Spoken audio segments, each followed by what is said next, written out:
Mga kaibigan, sasagutin lang natin itong PM ni Annalisa Carrera. Annalisa Carrera. Yan.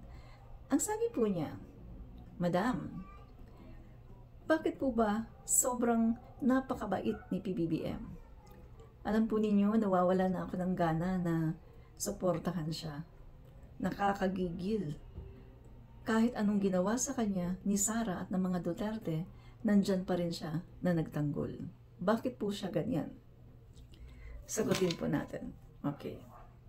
Alam po ninyo mga kaibigan, no, sasagutin ko in general para din doon sa mga iba na ganito yung nararamdaman.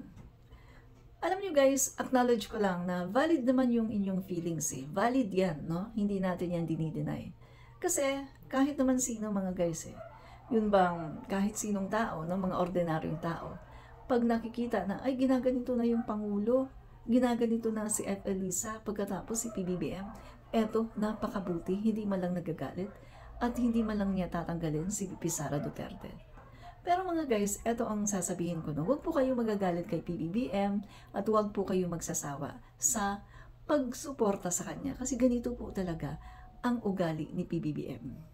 Remember mga guys, yung sinasabi ni FL Imelda Marcos na sobrang buti daw talaga ni PBBM. Sobrang bait na halos hindi daw nagagalit. Amy Marcos na ngayon ay galit kay PBBM. Oh. Anong sabi niya? Sobrang bait daw ni PBBM. Rodrigo Duterte na grabe kong makapanlait kay PBBM. Ang sabi niya, sobrang bait ni PBBM na halos hindi makapatay ng langaw. Harry Roque na talaga namang ngayon ay sobrang galit na galit at nilalait ang ating Pangulo. Ganon din po ang kanyang sinasabi. Napakabuti ni PBBM. So mga kaibigan, huwag po kayong magagalit kay PBBM dahil hindi po weakness ang kabutihan ng puso. Ito po ay strength. Mga guys, ginagawa lang ni PBBM ang tama, ang proper na ugali ng isang tunay na Kristiyano. Kita nyo, di ba? Sa lahat ng mga bumabati ko sa kanya, very chill lang siya. Kung si Duterte pa yan, baka gano'n na, di ba? Pero kay PBBM, ano po sabi niya mga kaibigan? Doon sa interview sa kanya sa Mindoro, hindi daw niya yan inilalagay sa kanyang dibdib. Hindi, kumbaga sanay na siya. 37 years ba naman binanatan ang mga Marcos? Ano pa kaya? Ano pa bang issue?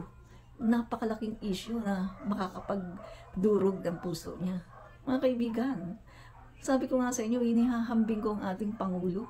Mas malakas pa kay Superman. Parang ganun mga kaibigan. Kasi grabe yung bang banatan ka physically, madali yun Pero yung banatan ka emotionally, grabe mga kaibigan. Kita nyo, may mga tao na nabully lang ng isang linggo, nag-suicide na. May mga tao na napagtawanan lang, nagmura na at talaga namang nagalit na, nanapak na, no? Yung isa nga, di ba, yung taga Davao, nanapak na. So, hindi kayang i-contain ang emotion, hindi kayang i-master ang emotion. Pero si PBBM, master niya ang kanyang sariling emosyon, no? Kaya nga nakakatawa, sabi ni Harry Roque, baka daw wala sa sariling kaisipan, pero kung titignan natin mga kaibigan, siya itong wala sa sariling kaisipan. Dahil lawyer siya. International lawyer, pagkatapos ngayon nare-reduce siya sa zero. Kasi pinapababa niya ang kanyang sarili dahil sa sobrang pagiging panatiko sa isang administrasyon at sa isang Pangulo na kung titingnan natin ay napakaraming kapalpakan at katiwalian na ginawa during his time. 'Di ba? Pero ang ating Pangulo mga kaibigan, ang ginagawa niya ngayon ay talagang inaayos niya at nililinis ang mga kapalpakan, ang mga karumihan ng last administration. So yan po ang Pangulo natin. Huwag kayong magagalit sa kanya dahil hindi po weakness ang pagiging mabait. Ang pagkakaroon ng kabutihan ng puso ay exceptional po yan mga kaibigan. Amazing, stand out po siya. Sabi ko nga sa inyo in 1 million Filipino, 2 lang ang PBBM. Tandaan nyo yan mga kaibigan. Sa 1 milyong Filipino, 2 lang ang PBBM. Ganyan po siya. Napakabuti ng kanyang puso. Yan ang dahilan kung bakit talagang masigasig ako sa pagsuporta sa ating Pangulo na hindi nakikita ng mga tao na to, ng mga DD sheets na to, na bulag sa katotohanan.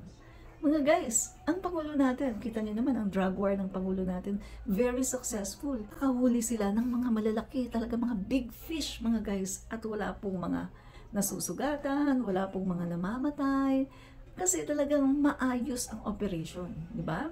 At kita niyo naman mga guys, pagdating naman sa ekonomiya, talagang ginagampanan ng ating Pangulo yung kanyang part na talagang iangat ang ating bansa, no?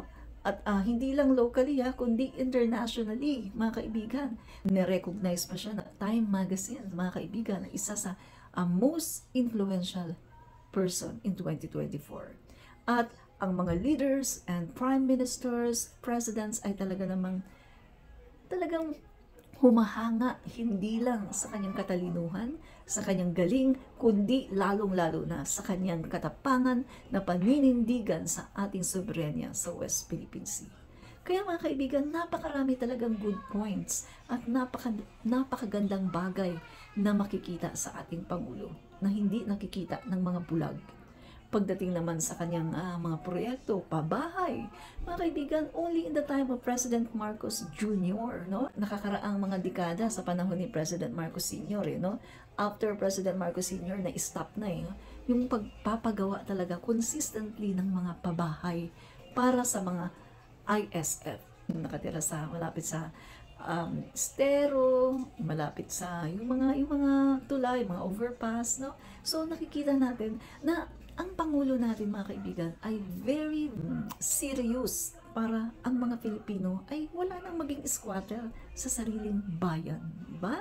So sino bang nakagawa niyan? Wala po. After EDSA, wala pong nakagawa niyan kundi ang ating Pangulong Marcos lang, no? So nakikita pa natin yung mga investments po ay hindi lang siya pledges kundi talagang nagmamaterialize na. At kung kayo ay nanonood sa RTV Malacanang, sa Presidential Communications, makikita nyo na kaliwat kanan po ang pag-i-inaugurate ng ating Pangulo sa mga proyekto.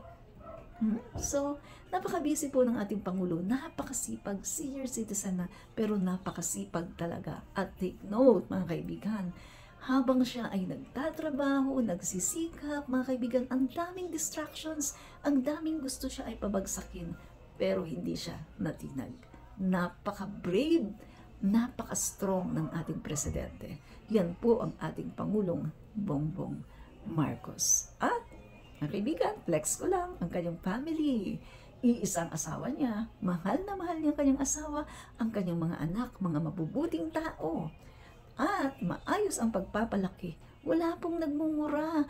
Wala pong nagmumura sa mga presidente, sa mga kung sino-sino. Wala pong ganun. Merong malaking respeto sa kapwa. Kasi yun po ang magulang Kung ano po ang puno, siya po ang bunga. Kita niyo naman, Duterte. Palamura, ang mga anak ganun din. Si Duterte, di ba? Mahilig manlait, mag-character assassinate, yung mga anak, ganun din po.